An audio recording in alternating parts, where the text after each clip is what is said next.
Hello, welcome, ladies and gentlemen, to episode 10. I remembered. Maybe because I already did the thumbnail already.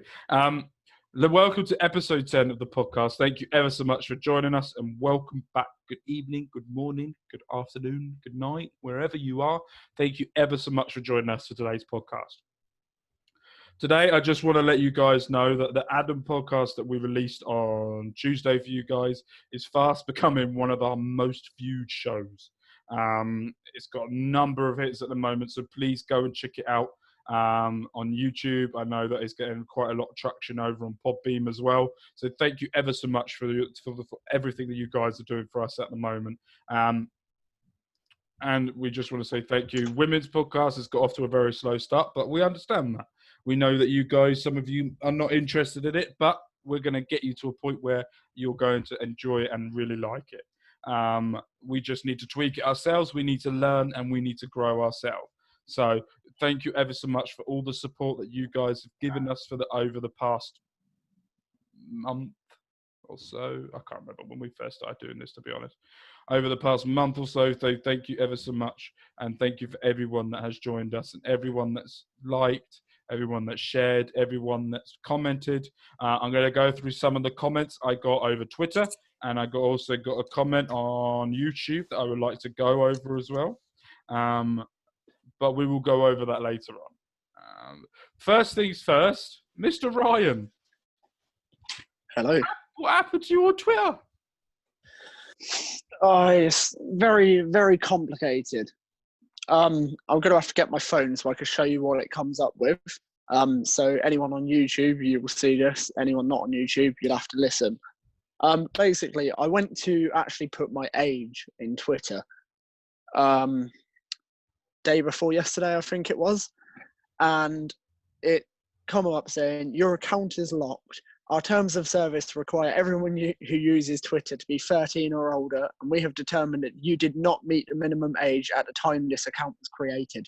And that's what comes up when my Twitter. So can you get that back? I have done what it says, because it says here, fill in this form. I've gone in there and done everything it says in there. I'm just waiting to hear back. Does it give you a timeline of when you'll hear back? I wish it did. So hopefully Until then, I'll just have to use the Gobcast Twitter. Just don't write anything that you normally write on your own Twitter page. Thank you. So Ryan's banned. We will give him information and stuff. I just want to do a very quick. I know today when we record this, A-level students are getting their results. And the glasses, I know, are still broken. I'm poor, okay? They're not going to be fixed. A-level students are going to be getting their results today. Good luck to you. I hope you got what you wanted. If you didn't, I know some of the people, especially my brother's friends, have been a bit messed over due to the teachers. But hopefully you guys can get what you want. So if there is anything, and if there's anything we can try and do to help, within reason, just give you a shout out. Put in the comments or tweet us, and we will give you a shout out. Don't worry about that. So my brother Matthew is off. Not me though. No, not you. You can't tweet him because he's an idiot. My brother Matthew is off to UCFB in September, where he will be studying media and business in football. So he's off there to Wembley in September and looking forward to it. But yeah, I hope you all got what you wanted. And we'll be seeing him in May at Wembley. Hopefully. Or no, we won't, because we've already been promoted by then.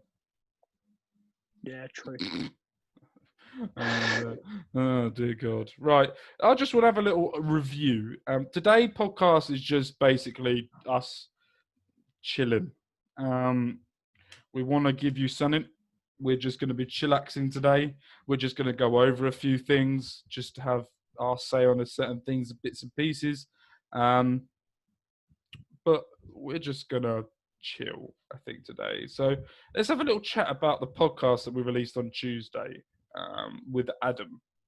I Yep. thought it was a very good, very, very good. I thought he was very, very well spoken. He had a very, I would say, controversial opinion. Excuse my yawn. About Bowen, that we're going to be talking about in a minute, because that opinion triggered certain fans. I will name those fans later on in the pod because I told them give them a shout out and I'll go through it. But it triggered a few people. Some of them were not happy. But what did you think about the pod? I thought it was a really good one. It says a lot. I don't think I spoke for like the first 20 minutes. So. It was lovely. Yeah. Just sit back and relax. I like them ones. Yeah, it was many words, as you can see. Yes. He was very well spoken. He was a very lovely person. He didn't want to come across anything to anyone. He wanted to be very professional, which I think he was. And he will definitely come back on in the future. I'm looking. I do apologise for stop mid sentence. My mother just texted me. I got my phone and it just put me off. But she did me a long ass text. I'll let Ryan go off on one in a minute. I'll trigger him about something and I can read it. But yeah, no. So I don't get triggered. I reckon I could. Not yet, but I reckon I could at some point. Birmingham are better than you. Oh no. I retract what I just said.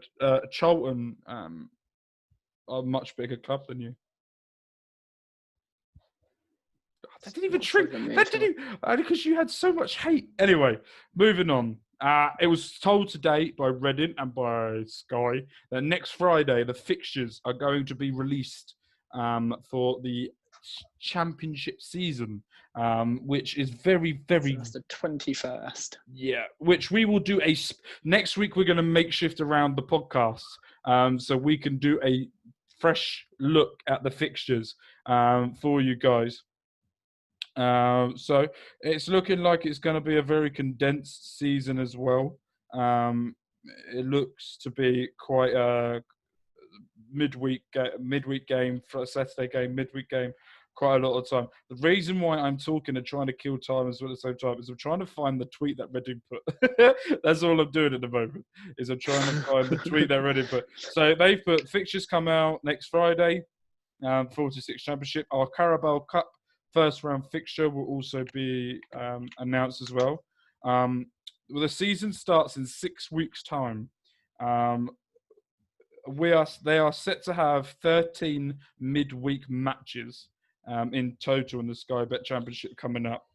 So there'll be a lot of floodlight games this season, and the first round of the Carabao Cup in place. So it'll be a quick route to the quarterfinals for 8 teams. Hold on. After the first 4 rounds of this year's Carabao Cup, all take place in September. Oh, okay. So all of the Carabao Cup happens in September, and it will be a quick route to the quarterfinals from then on. The first round will be made on Sky Sports next Tuesday. So, who do you want first game of the season? What, league-wise? Yeah. I don't really mind, to be honest. Okay, so if you had to pick a fixture for the first game that fans are allowed back in, which at the moment allowed back in. Yeah, we'll talk about the first game of the season and all of that later on. But the first game that fans are allowed back in, who do you want?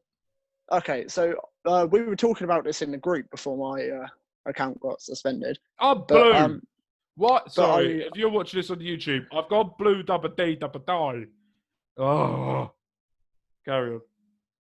Yeah, so we were talking about it in the group, but I said to everyone, "Who do you want first game?" But not thinking that it's all going to be behind closed doors for a bit. So I just want first game of the season, ideally to be an away game at a crap ground that I have no intention of going to again because I've been there. So I want someone like Derby away because I don't like the iPro. someone like Barnsley away, because God, that was an awful away day. I've never been. In terms of the first game back, I'd take a home game against anyone, or a nice London away day. Yeah, I don't know what or I want. even a bit of a kind of local one, in the sense of someone like Bristol City, just down the M4. Do you know what I would like? Wickham away. I wouldn't want it straight away as the first game back. So I want to apologise if you're listening to this and watching this. I lagged far behind Ryan, so I had to pause it just to work out what was going on. But yeah, so basically we'll just quickly go back for you guys because there would be no lag for you. So what we were just saying is I would love to have Wickham away first game. So yeah, yeah. What I said to that was I wouldn't want to have Wickham away straight away, just because obviously there's potential there that it could become like our big rivalry if they were to stay up and like we played them a few times. I think it will be forced at first, but eventually could turn into something. But I would rather have a few weeks to like build up to it. So then like, because an away game can be a lot better if you spend sort of 4 or 5 weeks looking at it thinking, I can't wait for that game. I can't wait for that. Yeah, I'm happy with where I want Bournemouth away. I've never been. I would love to go to Bournemouth. I love a home game against anyone. I don't care. For me, I just want to get back. Do you know what? I think I might just, for one of these podcasts, I think we're going to just have to go and sit outside Medeski on a Saturday at 3:00 because I'm missing it so much.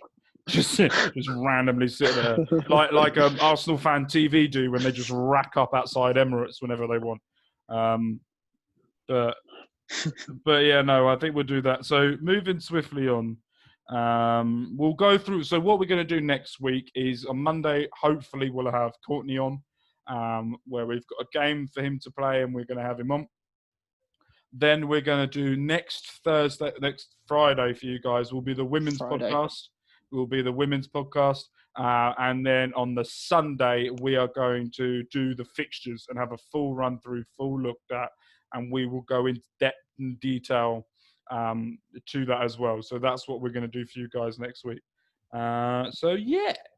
So I got a DM. I'm not going to say who the person was because I never asked for their permission, so I'm not going to do that. But I got a DM from someone who asked which I've never actually spoke about. And we also got a comment from someone as well on the YouTube video saying Elm Park Royals is the best podcast with no doubt, which I said, I respect your opinion, but a load of crap. Doubt. It's a load of crap. So I just want to address the reason why I have beef. I don't think he has it on his end, but it's basically the reason why I don't like Elm Park Royals. Basically, over a year and a half ago, Ryan doesn't know any of this, by the way. He's listening to it the first time as what you guys are listening to it as well. So over a year and a half ago, I got a message from Elm Park Royals himself. And he asked people who would like to be a part of the podcast. Fans who would like to interact. I've gone blue again, for fuck's sake. But fans who would like to be a part of the podcast and sort of give match reviews or to sort of help out on the podcast to give their reviews on the match, which I messaged him. And I said, yeah, I would love to do that. This is when I first started wanting to do a podcast or doing something. I went through a bit of a phase in my past where I lost all confidence talking to people and doing stuff. And then I got my confidence back. So I wanted to try something that would help me and move forward. He messaged, "Yeah, absolutely. We will bring you on the podcast and we will do something for you." I went, "Brilliant, no worries." And then he said, "Right, what we're going to do is I want to talk to fans before the game, so like Arsenal Fan TV do, and I want to get a regular on just to talk a bit about it." And I said, "Absolutely, I would love to do that." What he said is then for majority of home games after that, it was, "Oh, I'm not at that game, I can't do it," or "I've got something else planned to do, oh, I can't do this and this." So it got to a point where I was getting to the ground earlier than what I would, and being there punctual to what time he said to me during the week, to be there to record the pod, for him to video or do whatever he wanted to do beforehand. And I said, "Absolutely," and I did everything he asked and never did it. And then he sort of changes his mind all the time over Twitter, and he never has an opinion of his own, ever. He has an opinion of what everyone else wants his opinion to be. If you look on Twitter, he says one thing and about 20 minutes later, he changes his mind to something else. And then he has a go at one player and then tries to retract his statement about it 3 minutes later. So if you're going to have a go, like with me and McCleary, I'm very honest and upfront the whole way through. If the player changes my mind, Gunter changed my mind, and I admitted that he changed my mind, and I respected him for that. He doesn't care about my respect, but I'm happy enough to sort of be a man enough to sort of say anything. And it come to a head for me properly was about 3 months ago, I think. I asked for a little bit of help. Basically, what I was doing, or what I was doing before this, was, Ryan knows, is I was doing a overrated, underrated, okay player. And I asked him for a little bit of help. So I asked him, "Could you please retweet some of them so I can gain a bit of traction, or I can get a little bit more viewers to have a look at it?" I'm trying to always push myself to go forward. Flat out refused to reply. And then we also had a guest that was coming onto the pod, onto this podcast, who me and Ryan, then also we built a video, we built a hype video, we built everything for it, and then flat out turned us down to go onto Elm Park Royals regularly, which is quite funny because now he's also appearing every so often on that person as well, which was very heartbreaking for myself because I looked up to this person when I was younger, and he was very much the person who so it was very much that this person, he tried, whatever he puts in front of you on camera is not the person behind it, and it's definitely not the person on the DMs or anything like that. So that's my beef. I'm one of these people that I don't give a crap about people apologizing. I'm done with it. I will keep doing digs because that's the character who I am. I love winding people up. I love pissing people off. But that's me, and that's why there is beef between me and Elm Park Royals. Probably just beef on my side. He probably doesn't give a crap. But there's also a Twitter page who I would like to shame because I don't care. His name is Reading FC Bible on Twitter. And I have never seen a Twitter page suck ass as much as what he does. Anytime Elm Park Royals ever do anything, up his arsehole. So with you, I don't care about you. You could tweet me as much as you want and cry like you normally do, but you're just a dick. So that goes to the person that asked in the Twitter, in the DMs. I replied to you, and we had a little bit of a conversation a little bit afterwards as well, on the DMs. And I'm happy to answer anyone's questions as well. So yeah, what do you think about it? What do you think about that, Ryan? Then. I didn't really know any of that, to be honest. The only bit of it that I knew was what you said about asking for help with the underrated. Yeah, like I understand where you're coming from, why you don't like, why there's beef on your part, his part, whatever.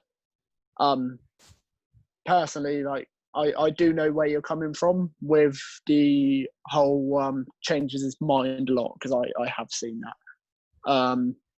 But like I've with in terms of podcasts, I think I've listened to like 3 of his. Yeah, I listened to a couple, but I did. Yeah, that's it. But For me, it's Tyler Stend or 80. That's all I really listened to. Yeah, and for me, it was very much how the interview style was. I like listening to the sort of questions that gets asked, because it's very much for me when we had Courtney on and when we've had Adam on, I tail my questions to what the fans want to hear. He tails the questions to what he wants, and it's very, very selfish in a way. So that's the reason why I have no respect for him at all. I don't think he does a very good podcast, and he's gone away for 2 weeks. And it's been bloody lovely. But yeah, so that's the reason why there is I wouldn't say beef, but I couldn't give a crap about him at all. I don't. Why do I keep going blue? That's why I don't follow him. I don't think I follow him. I probably do. I've unfollowed him, but that's why. And I don't like the bloke he does the podcast with because he's an uptight twat. So that's why. So I want to go through. So Ryan, would you like to tell the viewers? Me and Ryan were trying to find ways of how to tweet you guys more regularly, and we found a site that was going to help us. And I asked him, what should the tweet be? And you put... What did I put? I can't remember. Oh, you bloody plonker. So the tweet that you said, well, I've got to find them all here because this is brilliant. The tweet that you put... Go away, Will. 2 seconds. That's fine. So the tweet that Ryan wanted to put out was basically, I'm trying to find it here. Will Bowen be here at the end of the season? Which I'm going to say, this question, the people that listen to the... Sorry about that. No, that's fine. So the question was, will Bowen be here at the end of the season? The fans were not happy with Bowen, with the club, with it got deep. It got deep. So what I'm going to do is Ryan hasn't seen any of this. He doesn't know what's gone on.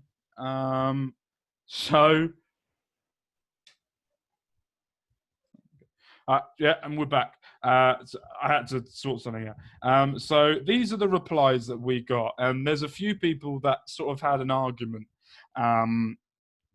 It got interesting. So the first one was Lewis Stagg at Ding Lewis. Everyone knows him, absolute Ding legend. He said, "Doubt it, but hope so." And then we've got RFC John Joe. I think my brother's waving at me for some frigging reason, weirdo. RFC John Joe said, yes, he will be here. Hold on, I've just got a malfunction with my phone. And I'm not pausing the recording again because that's just too much effort.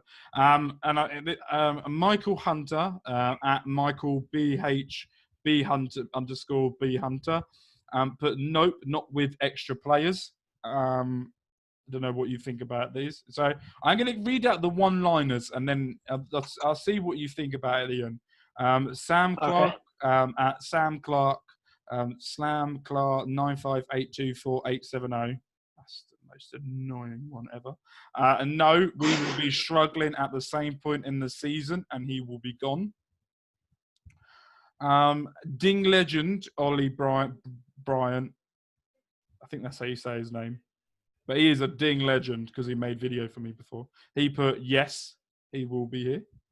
And Biscuit Man at Biscuit Man 6 put, fucking hope not.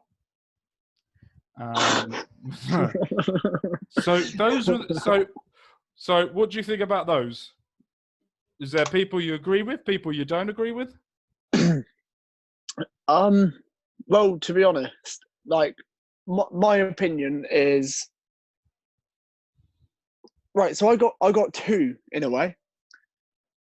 It's what my heart says and what my head says. I want him to be given a full season because I think he's earned it with how we've done. The end of this season just finished since he's come in. But I don't think he will get a full season. So we'll get onto that bit there in a second because it gets interesting. So this is when it gets... No, this isn't it. Oh, this might be it. I don't know where it all kicked off, but it all kicked off at some point. Oh, here we go. I found one. So I said I'll give him a shout out, but his name's Matthew, and it's at Cassell_Matthew. But he put, so this is a bit of a chain that went on, and I want to hear. So Ryan, listen carefully during this, and I want to see what you think about the questions I asked and what he answered. So he put, I really hope not, but probably yes. Hold on. I've decided the one arm glasses are going on so I can actually read. He put, I really hope not, but probably yes. He will do an underwhelming job, but just enough that the fans of him can claim its stability, even though we haven't been anything less than a championship club in ages. And this got multiple replies. Michael Hunter put too true. I didn't read it properly. And then he put, I think you need to read what I did. I said, so then I asked him another question. I put, are you not a fan of him? He put, no, I'm not. He plays boring underdog football. Underdog football and never accepts responsibilities for when he gets things wrong. I feel like when we are wasting our time with him when we could be giving that time to a forward-thinking manager who can put us in a better position for the future. Okay, I kind of agree with that to an extent.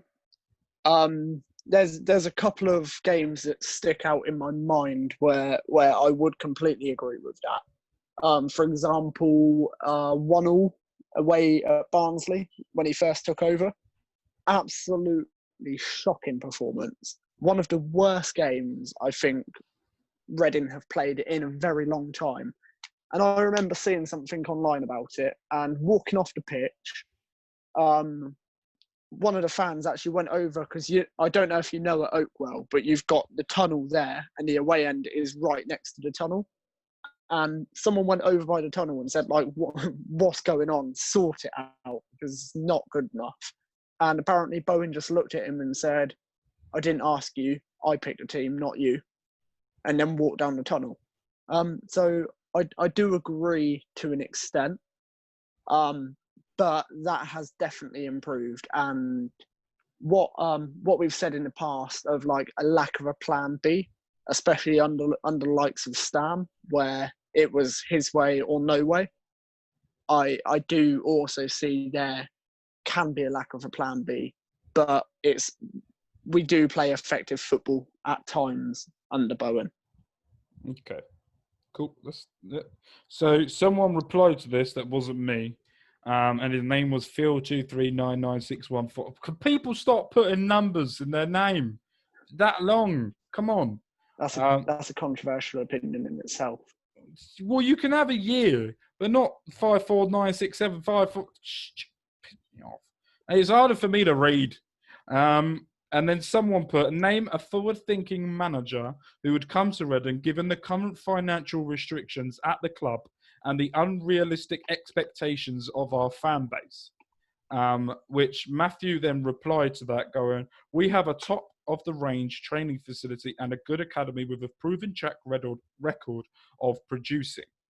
Reading is more attractive proportion? Whatever. Then you think to managers who wants to build something, and a lot of fans would be willing to be patient with good football. Phil Wren replies saying, I think you're underestimating the issue at the club right now. Any manager who wants to build a team to play good football, air quotes, good football would need to evolve the squad over 3 or 4 years and would need a pragmatic in their style at the first in order to win enough games to keep them up. What do you think about those comments? I hate to say it again, but I'm still. You're going to be one of the. You're going to sit. You're going to go on the fence with all of this. They do make a point. No, but I do understand. Like, our fans do overestimate like the kind of people we can attract to the club. Because let's be honest, we're not a big club, and I think the best way to describe it is Reading is a championship club that over the last 20 years has overachieved. And because of that, you've got younger fans coming in thinking that we belong in the Premier League. Reality of it is we don't. We could kick on, and that is the plan. We could become an established Premier League team. And like we could, but at this moment in time, we're not a big enough club to attract a top manager. But we are making steps in the right direction in the sense of a new training ground, and we've seen how good the training ground is. Okay, there's even like living accommodation and that on there. Pause. There's more. So then I then come back to him before I knew Phil was going to go. At this Matthew person who I completely respect your opinion, Matthew. I wanted to ask questions to you just to get a better understanding of what you think, and I want to see if other fans agreed with you. So these are why the questions I was asking you, and that's why I said it. So after he put out of his depth, I said, are you a fan of him then? Hold on. I've gone past quite a few bloody questions here, haven't I? I said, are you a fan? He put no. So he did this in 2 parts. So when he said no, he plays underdog football and never accepts responsibility, he then also put, I don't think he's out of his depth in the championship and he can do a job. But everything I've seen from him suggests that championship will be his ceiling. So that he thinks that championship is just where Bowen will go. So I come back, I thought, with a very... I tried to put a very diplomatic answer to what he put. And I said, how do you know it's a ceiling if he has never had a transfer window? 2, the club have been trying to repair the damage that has been done before. Is he playing the underdog football because of the players he has, or does he not have any trust in them? That's why he's doing the tactic of what he's doing. I want to hear your opinion on this because I know I keep going blue, so I do apologise, people watching. I don't know what else I could do. Tell your people the opinion, what you think. Is he playing underdog football as in counter-attacking football because that's the style he wants to play? Or do you think he's doing that because of the players that he has? And while you do that, I'm going to go sort the blue out. So I do, again, agree with it. Like I've said before, the underdog football and Bowen, I think, will found us as a top half championship team. However, I don't think he's the manager that could kick us on and get us promoted. I think he's the start of a rebuild to basically come in, steady the ship, get it into a good position, ready for somebody else to come in and drive, if that makes sense. Yeah, no, it completely makes sense. So moving on, I think I stopped tweeting at this point and just sat back and listened. And then at Petition Pedro, we all know Mr. Pedro, the Reading fan. I told you I'd give you a shout out. He's very much a man that just says how he wants and completely and utterly respect him for that. And he come in with saying Matthew just doesn't like him. And like many others, hasn't since he was appointed. Bowen has done a stellar job at Reading so far. Now is the real test as he gets a full pre-season, but with limited resources compared to previous management. He then also went on to say, Reading FC also won the championship playing negative tactics under McDermott. We would soak up pressure from the majority of the game and hit teams on the counter-attack late on. It's all about the players, the whole team stepping up. It's not many of them have for the past few seasons. I agree with that. I completely, utterly agree with that. Actually. Right. So I don't agree with what you said about us playing negative football under McDermott when we got promoted. I really don't think we did. Oh, we did. I wouldn't say we did. After the first 6 games. That's one of my pet hates. I hated under McDermott was the way we played. I know it worked, and okay, fans will have a bash at me for that. Yes, it worked, but I wasn't a fan of it.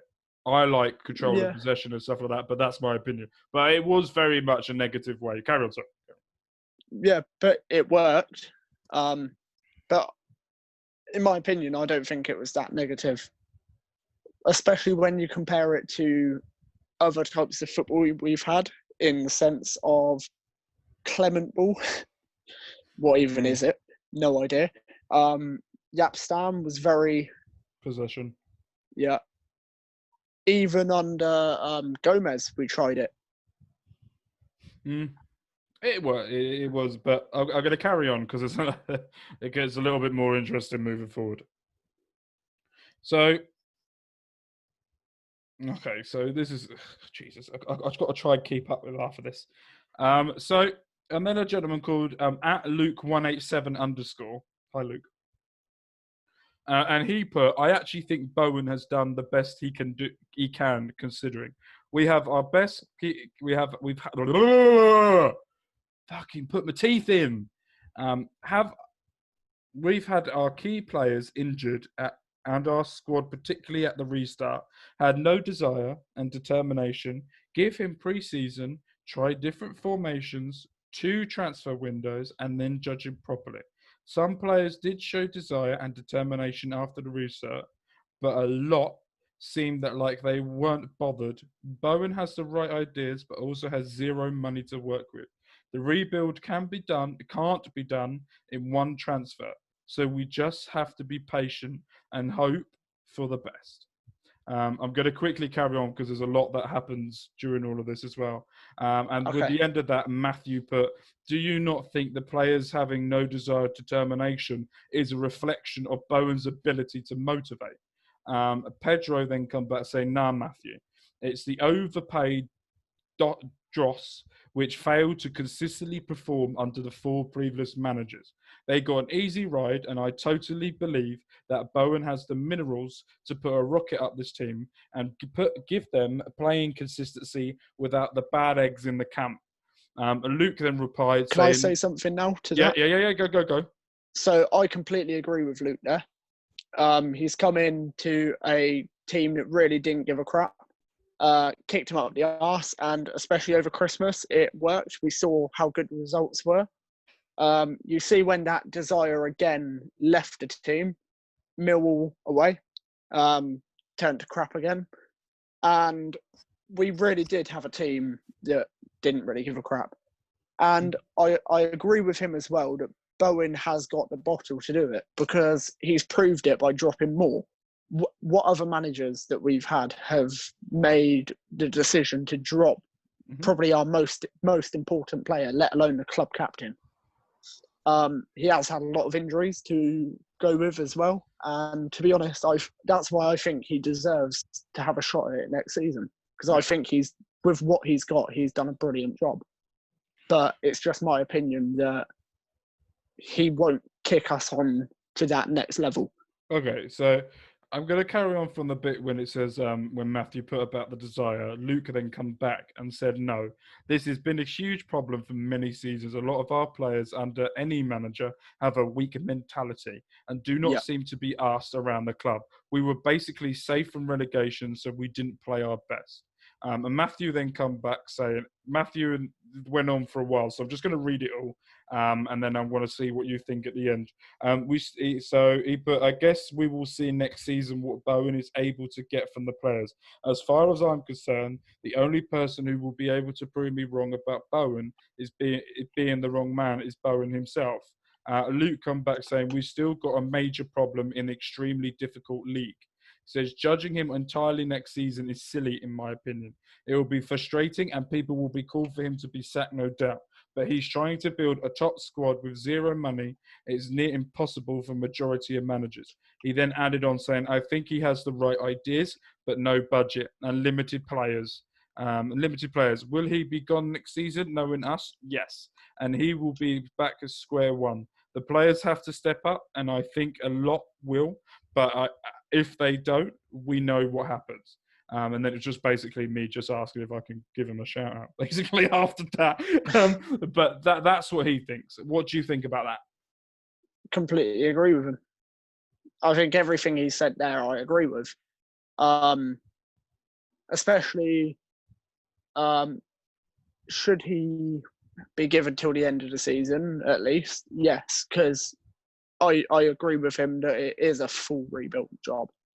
And it's not going to be fixed in one summer in two transfer windows. He needs time, and that is something that we're kind of losing the identity with, giving managers time. I've got to say as well, like historically for me, I'm a very, very patient person, in the sense of normally a lot of people will be calling for a manager to get sacked. And I'll be like, no, give him time. And then when I do turn to be like, yeah, okay, enough is enough, he's got to go. Normally they'll last a game, maybe two at most. So I'd say I'm quite a patient person. And we're in danger of becoming a club like Watford, where we could have 8 managers in the next 3 seasons. And that is not going to do us any good. We need someone like Bowen now to come in, steady the ship, get the foundations in place, and then take us from that top half championship team to that top 6 championship team, pushing for the playoffs every season, start getting to the playoffs area, and then improve the squad again. It's not going to be the case of having 3 good players in a team, because look what that's got us, having Swift, Ejaria, and let's say Moore as our 3 good players. I'm sorry, but I'm not saying 19th in the championship is a good finish, because it's awful. And we need to kick on and bring the caliber of player that we have all up to a good level, not 3 players at a good level. Yeah. Yeah, I agree with what you were saying. So with that question which says, do you think the players have no desire and determination of Rick and Bowen? I put a comment in saying I think the players have been the players that have been released are the problem, not Bowen. Players like Gunter and McCleary will control the dressing room, and now they've gone. And Bowen can do what he wants to do. And then it comes back to what Baldock said. Baldock said it's going to be a completely different dressing room, and we can see that already taking shape. Yeah. And we're what?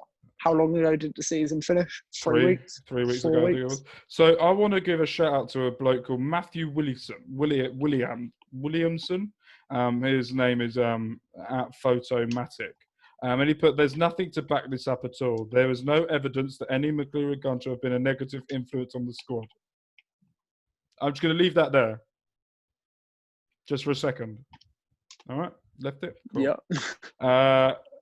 I just said, you could tell by that character. And then Peter Griffiths has come back saying, nonsense was kind here. Slander, perhaps, ill-informed, unfair, and irresponsible. I think he's talking a lot of crap. But yeah, so that was it. And then this is when it gets fun. Right? I'm going to give him... I give a shout-out to these, because Stuart, the guy that's on here, he's going to be coming on the podcast in a few weeks. He seems a really nice bloke, and I've had a few interactions with him, and he seems someone who would benefit, would help us and would help him. So Steve Griffiths. I don't know whether he's had a few gins. Or he smoked something. But he went on one.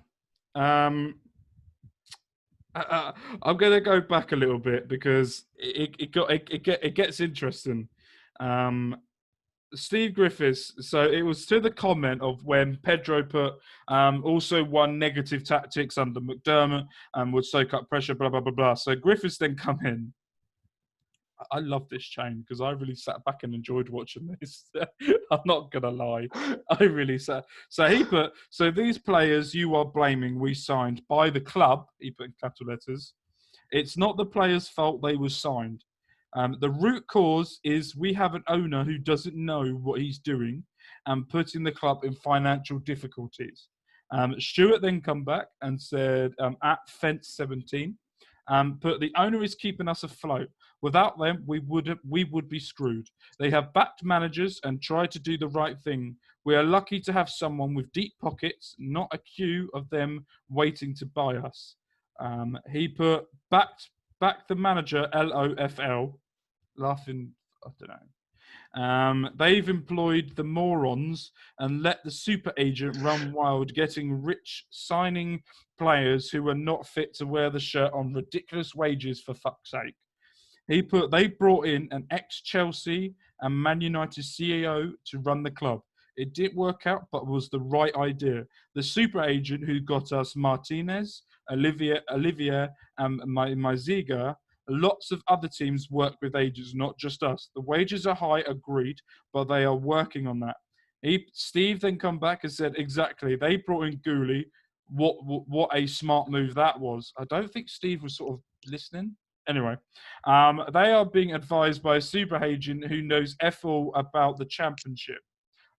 By the way, I've Googled Kia Appion's agents, and he has quite a lot of clients in the championship as well. Just saying. I'm going to chuck a controversial opinion in. Gourlay wasn't like, well, okay. He was awful. Careful what you say with this. He was awful, but his ideas weren't. I don't think he wanted it to turn out as bad as it did.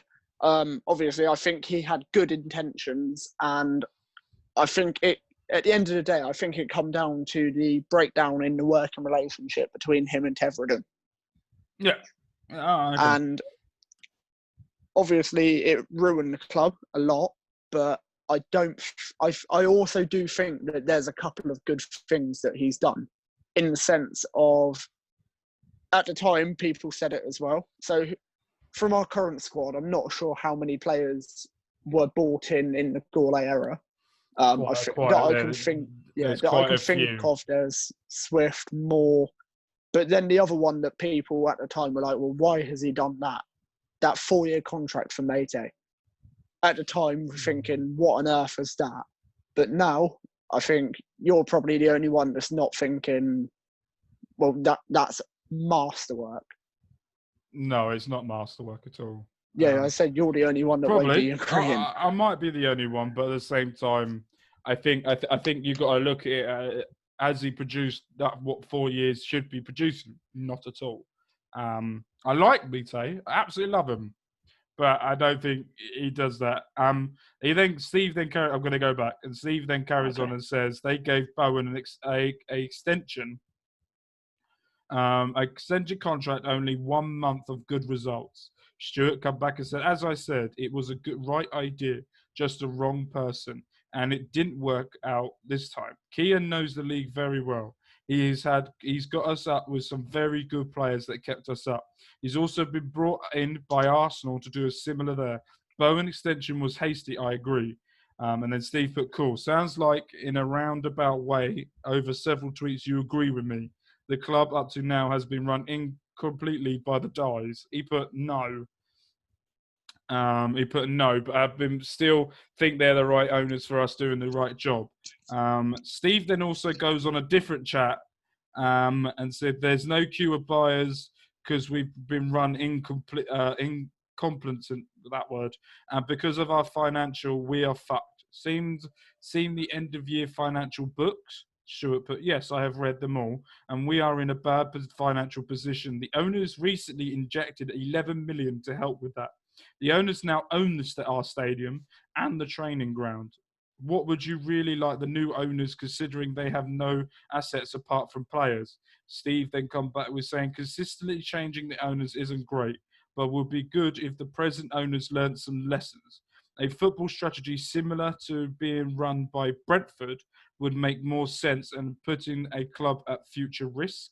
And then Stuart then just come back and just said, I got off it now. Why did I get off it? Stuart then come back and said something else, saying, no, you're just being an idiot. Pedro come back to one of the comments and said, the owners are the only reason Reading FC still exist. So I'm fine with them, guys. No time for players who lack effort and create a poor atmosphere in our dressing room, though. Someone put, the owners have put a lot of money in with a very little return. If they decide to cut their losses and walk away, then Reading really will be in trouble. But ultimately, it's the owners and their predecessors' decisions which have caused the problem. Steve then went on another chat with something else. Good old Steve. He says they know about it for one bad. Here we go. It's They keeping know this pod alive, isn't it? He is. He's actually keeping this extended, right? So he's put on another thing saying they know F all about football. They have made one bad decision after another. The Dies have chucked so much money down the drain and have put the club in serious jeopardy. Matthew's come back saying... I don't agree with that at all. No, I don't agree with any of this. But... No, I'm going to say now, for all I care, the Dies could think that they're running an ice hockey club. I don't care. Like, do not give a crap what sport they think they're involved in, as long as they're willing to put the money in and want what's best for the club at heart. And that is 100% perfectly clear that is what they want. Mm-hmm. I don't doubt for a second that they don't want what's best for Reading Football Club. Completely agree with you. And then the Matthew from earlier says they don't need to know about football. They just need a good director of football who will implement a long-term strategy for them. Steve then come back exactly. The problem is they are not employing the right people. There is no strategy, and our club is getting deeper and deeper into financial difficulties. RFC fan come back with a comment he made there, who is at Harry226592227. I hate those names. I've got a question for him as well. If you want to finish what you were saying, let me finish it. Yeah. Well, I'll finish this. He put, we're moving in the right direction at the moment, though. Steve come back to go, where's your objective evidence we are moving in the right direction at the top? RSC fans said, getting rid of players and people behind the scenes. Also being careful with the signings we're targeting and signing. I think that's all of it. I can't do any more because it just went on and on. But as you can see, I just saw something then. Right. I want to go back to that comment literally just now where he said the club is going backwards. Mm-hmm. And the question I want to directly ask is how you've got that idea. In what way is the club going backwards? Because from my point of view, I don't see it. The fact that we've just released, I think, 12, 13 players throughout the three teams. We've just got Gunter, McCleary, two of our biggest earners off of the wage bill. I think what he's trying to say is they're taking backward step because we're not accepting an awful player for an awful bid for one of our best players. And that comes back to him wanting what's best for the club. Because, like, for all I care, for my opinion, I would rather keep Swift for another year or 2 years, whatever's on his contract, reject 10 million for him, whatever they offer, reject it. Start to build the squad around him. If he signs a new contract, great, but he will also help develop the other players around him. So I would rather that positive influence stay at the club and lose him on a free in 2 years' time or a year's time. And hopefully in that 2 years, he'll sign another contract.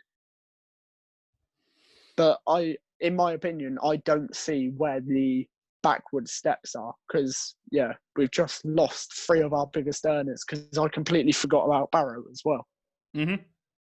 Mm-hmm. So I don't see where this whole backwards mentality has come from.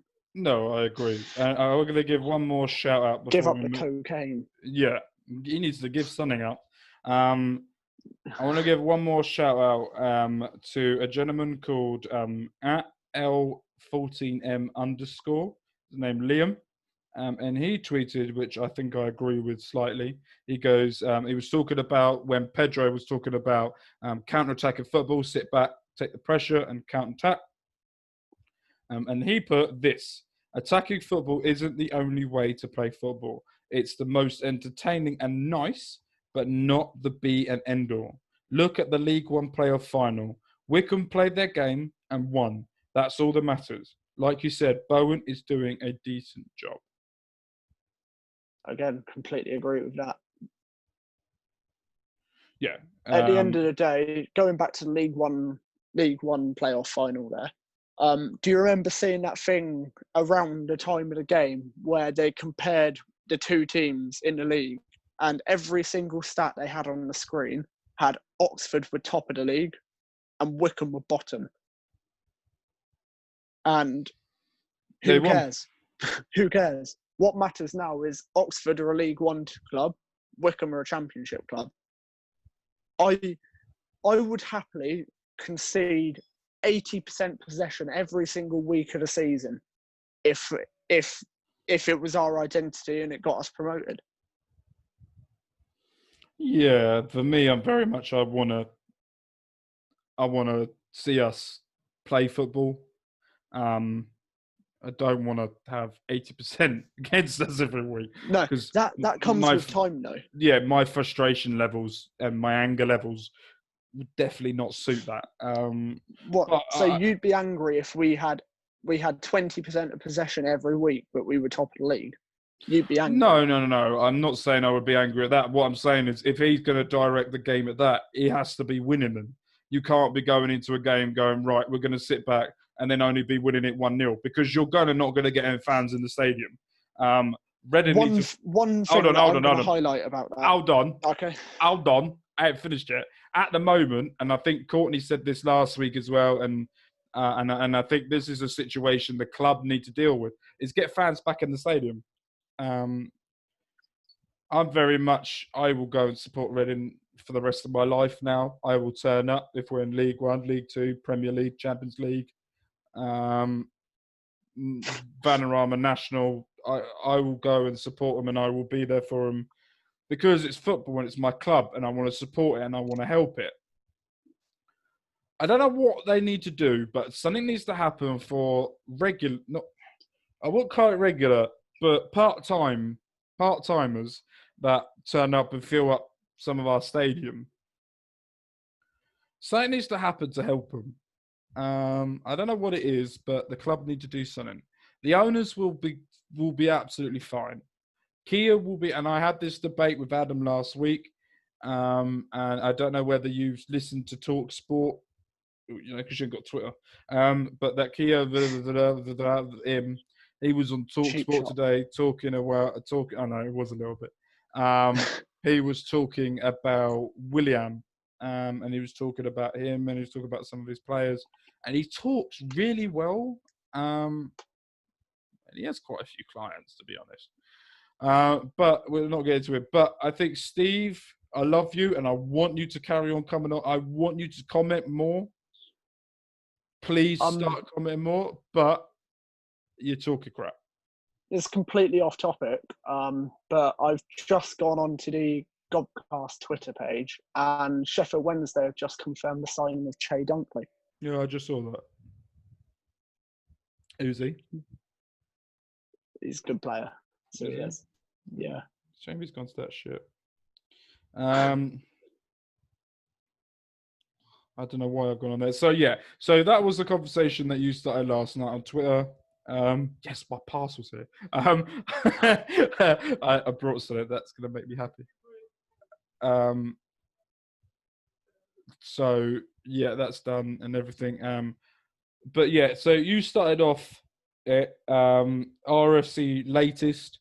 I don't know whether you got banned before then or not, but he's been a bit of a dick again. Someone made a graphic, Tottenham fan who does graphics and stuff, made a graphic about them playing Reading against each I other did in the see that one. preseason. Yeah, I did And see that one. he was being a bit of a dickhead and not giving credit.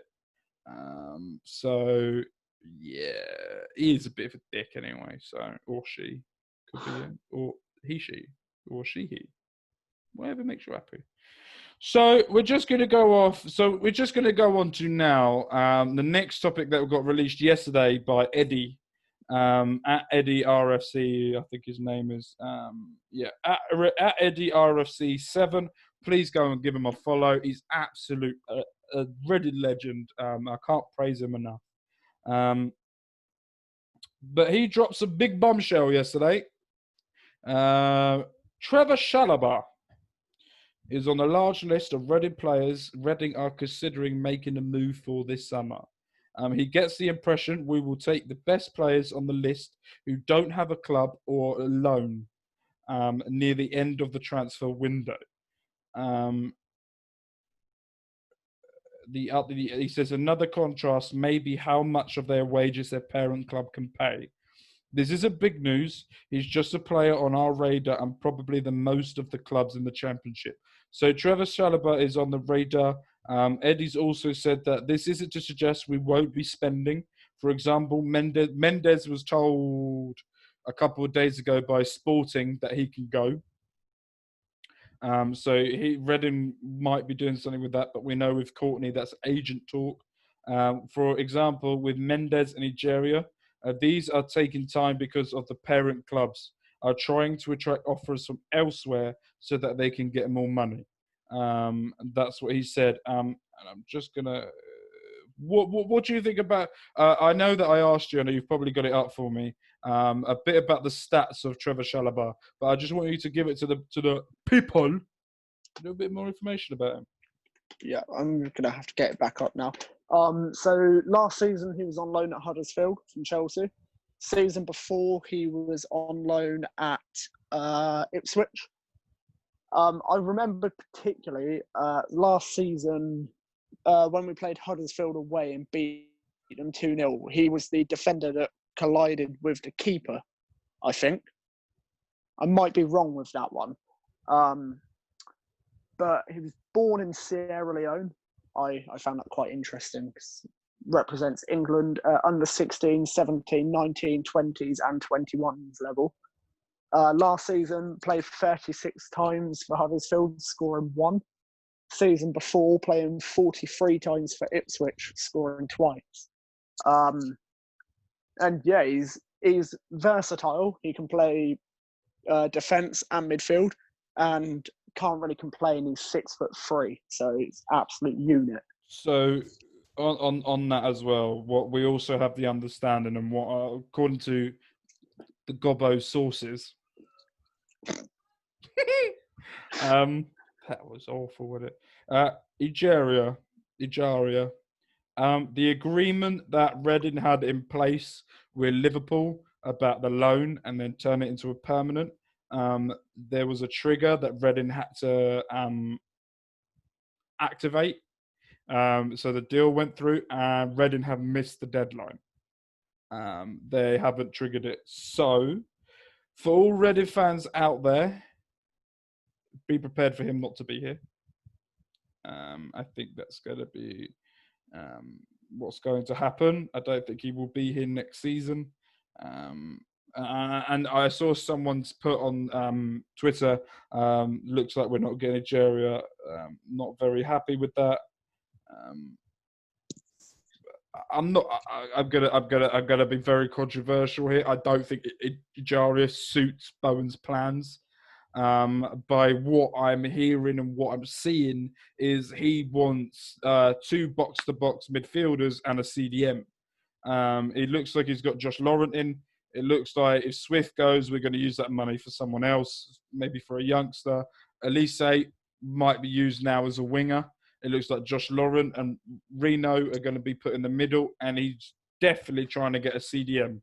Either that's Skip, Shalaba, or someone else, but it looks like we're targeting a CDM to go with that. It's also just been announced 44 just today. Reading are travelling to, well, it was announced yesterday, but it's been officially announced. Reading will be travelling to Tottenham at the Tottenham Hotspur Stadium to play them on Friday, the 28th of August. So it's a bit of a shame no fans can go, because I love to go to that stadium and shit next. It's dirty Tottenham. We'll get them FA Cup. So smash them. So for me, I think if I saw a lot of people not happy as well, which I don't agree with. I think he's young, versatile, playing multiple positions, very good player. He's been loaned to Ipswich, who they just had a terrible team. He was loaned at Huddersfield, where he was very much. To be fair, he stood out in that Ipswich team. He went to Huddersfield, which is a good thing. Exactly, and then he went to Huddersfield and probably stood out again. He was very much a consistent player. So for me, I think if we're someone who's consistent and good, and we could go for that, we'll do it. Yeah, I think it would be good. So yeah, we're gonna finish. We're gonna do one more little thing, and we haven't done one thing I want to bring up. Go on. One thing I want to bring up. First time we're talking about a different sport. I think. It is.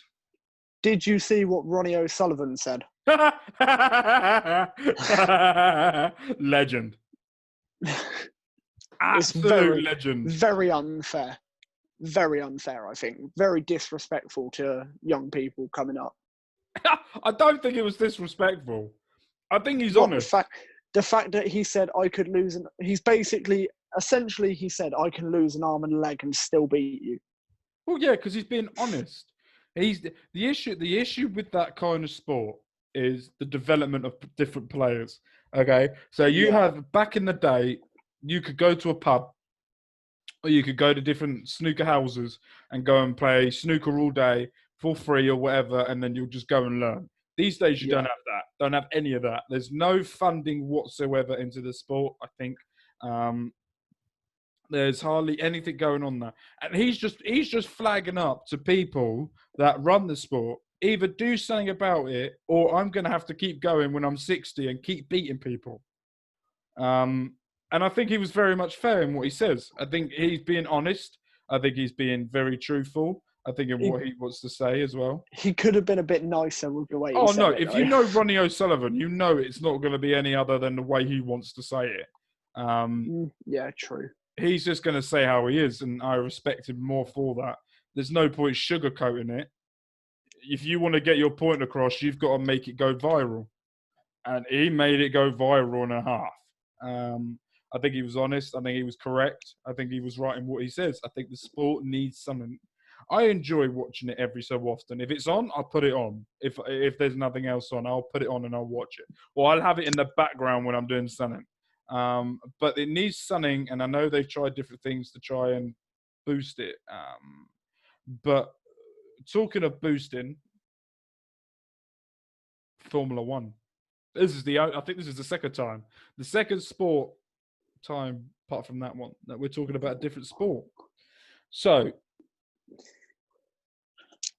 right, okay, so we're going to do this a bit differently. I know all of you here are not going to listen to Formula One. If you don't want to listen, deal with it. You're listening because we need to see how many viewers actually watch all the way through. So thank you for listening.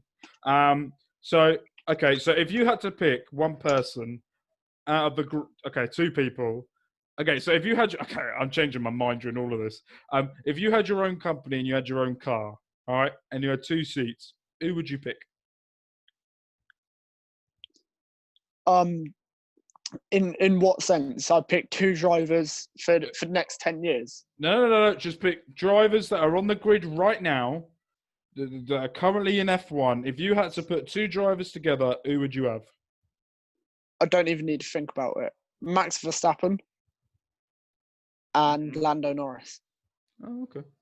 But, honourable mention for Charles Leclerc. He'd be the third choice there. I don't like him. Just something about Charles Leclerc. That's your opinion. It's Yeah. wrong, but It's not. My opinion is always right. You remember that. There's something about. I think the situation hasn't helped him with how Ferrari have dealt with Vettel. I think he's had a massive blow. See, this is where we're going to disagree again because I can't stand Vettel. You may not could stand him, but he's one of the best drivers on the grid. You look at what he would do to Lewis Hamilton for the part. You look at Ferrari where they are now, and you look at what they've done, and look about how far Mercedes were ahead, and look It was what good he 5 did years ago. He's done for what Ferrari have given him. I'm not saying I don't like. I had a love-hate relationship with Vettel. Now I know he's leaving. I want him to stay. When he was here, I didn't like him. But now he's leaving, and the way that he's been treated for someone who is a 3-4-time world champion, and he's being treated like that, utter disrespect, and I don't like that. Okay, so if we're going to go back to if I had my own car, I would have Lando Norris and George Russell. They would Brexit means Brexit, right? Exactly. And then my third driver would be Lewis Hamilton because I love him. And do you know what I love about Lewis Hamilton more than anything? Right, is he's a quality driver. He's a top bloke in what he does in his Formula One, and he comes across great in interviews, and I love him. But anything he puts on social media, he triggers so many people. So many people get triggered by anything he posts. It makes me laugh. I love him. I absolutely love Lewis Hamilton. I hope he wins it again, and I hope he smashes Michael Schumacher's record. So everyone, he can't do that. Michael Schumacher's still the best driver of all time. No, Ian. Lewis Hamilton is the best driver. Start putting respect on that man's name. Thank you. But I think we both chose the same person in Mr. Lando. George Russell has a massive... Obvious reasons. Yeah, Lando is an absolute... I can't wait. I don't know about you, but I cannot wait to see Daniel Ricciardo and Lando Norris in the same team next season. The banter between them at the moment is so funny. I've seen videos of... Have you seen the video of when Lando walked past Ricciardo and just smacked him on the helmet? Yeah. And then Jenson Button was interviewing Daniel Ricciardo, and he was sat there and he was like moaning about his neck and all this, playing video games. And as Lando was about to walk away, just smacks Daniel Ricciardo's hat off his head and just walks away. I was like, I've been laughing my nut off between them. But last weekend was a very, very good win for Max Verstappen. I thought he did excellent. Bit not worrying, but a bit what's it called? Concerning for Mercedes that can't run tyres in hot weather. For a car that they had 2 weekends in a row, massive tyre problems. I think the weekend before, and Max Verstappen didn't go in for a pit stop. He would have won the Grand Prix again 2 weekends in a row, but a bit concerning. But let's talk about this weekend, shall we? We've got the Spanish Grand Prix. We're going to be doing a lot more F1 content moving forward. We won't do its own podcast. We're not that knowledgeable, but we will be talking about it in the future, because I know some of the Ding fans, and I know some of the people that listen to this podcast are a bit F1 fans as well. So please come in and put in the comments what you think as well. This weekend is the Spanish Grand Prix. It's been announced today that Sergio Perez will be back. I don't know whether you watched last weekend with Hulkenberg, how he got bad vibrations in the car. and had to take a pit stop because he was ahead of Stroll. Naughty Racing Point. And I have to say, I'm becoming more and more of Racing Point fan just by their Twitter admin. Absolute legend. Whoever is running their Twitter, it needs a pay rise. It's absolutely brilliant. So this weekend we've got the Spanish Grand Prix. How do you think this is going to go? No idea. All right, who do you think is going to go on pole? The top three on Probably qualifying. Probably the typical how it is. Hamilton, Bottas, Verstappen in that order. Okay. No, but that'd be pretty cool. Just to give you, we're going to do this a bit. I've just decided I'm doing this. So before each race, I'm going to give a little bit of information about the track. Just because I've got the F1 app and it's got it right in front of me now. So the track length is 4.655 kilometers. A number of laps that will happen in the race is 66. The very first Grand Prix at the Spanish Grand Prix was in 1991. The race distance throughout of it is 307.104 kilometers. And the lap record, all right, if I had to tell you a lap record was done in the past 3 years, name me a driver who you think has got the lap record. Well, of course you go Hamilton, but it's not. Mm-mm. Last 3 years. It's someone. It's not one of the top ones, is it? Nope. Nah, tell me. Daniel Ricciardo in 2018 did it in 1 minute 18.441. So he went on a mad one. But it's at Barcelona. Isn't that where they do testing? This one's where they do testing. So that's when the older DAS for Mercedes come out. I absolutely love that system, how they can just pull the steering wheel and the tyres just go, we're faster now. And everyone's trying to get it banned. And they're like, we thought something you didn't. And Red Bull are always trying to appeal everything because they don't stop frigging moaning. No wonder it's it's Horner, and he's married to a Spice Girl, and that's all they do is fucking moan. So it's going to be interesting this weekend. I think the top three pole will be Hamilton, and I think Bottas and Verstappen. Who do I think will win it? Leclerc. Do you really? In that Ferrari? He'll get podium, I reckon. In that Ferrari, that's probably one of the worst Ferraris. I think. Do you know what I really want? All right, I want Carlos Sainz to come in the top three. Spanish Grand Prix. I always love a homegrown winner. I don't know why. Maybe because I've been playing a lot of F1 Formula 1 2019 recently. And I completely messed up Silverstone really badly. And also, F1 2019, I know 2020's out, but Mercedes, you sacked me after winning 3 out of 4 races. You sacked me because the aerodynamic team don't like me, but I was beating Hamilton. Bitch.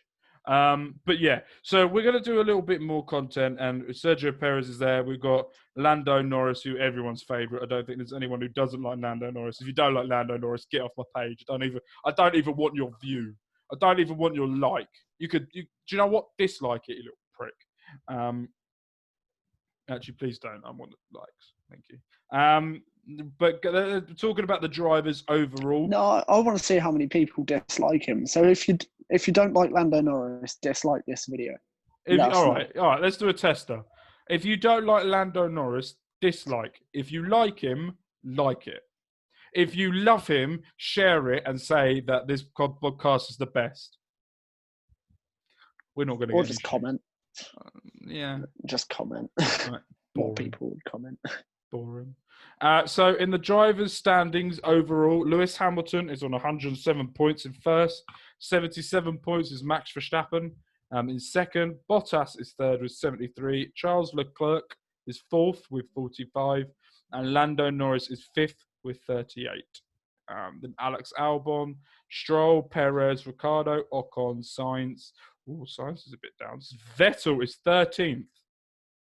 Because it's crap. Oh, it's because he's got a shit car and they're not helping him because of Ferrari twats. So that's the end of the Formula One chat. Unless there's anything else you want to talk about. Nope. Cool. So next week we're going to have a bit of a different schedule to what we normally do. On Monday we're going to hopefully have the Courtney podcast. On Thursday we're going to have the women's podcast. We're going to have the women's podcast this Sunday as well. Again, we're going to do this every week, and we're going to talk about transfers and stuff. We're going to talk about transfers, a little bit more detail, and a little bit about the club.